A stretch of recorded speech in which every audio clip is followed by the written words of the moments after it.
নীরব নিস্তব্ধ রজনী, রাতের নিশ্ছিদ্র আধার, বাতাসেও এক অদ্ভুত রহস্যের ছোঁয়া। এমনই এক পবিত্র রজনীতে শুয়ে আছেন জাতির পিতা হজরত ইব্রাহিম আলাইহিসসালাম। হঠাৎ ঘুমের মধ্যে তিনি একটি আশ্চর্য স্বপ্ন দেখলেন।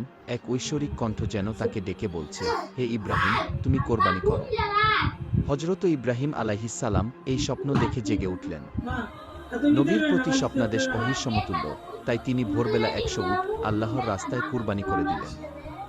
পরের দিন আবার তিনি শুয়ে রয়েছেন, ঘুমের ভেতরে আবার ভেসে আসলো অলৌকিক সেই কণ্ঠস্বর, কে যেন তাকে বলছেন, হে ইব্রাহিম, তুমি আল্লাহর রাস্তায় কুরবানি করো। তিনি এবারেও দ্বিধাহীন মনে আরও ১০০ উট আল্লাহর রাস্তায় কুরবানি করলেন।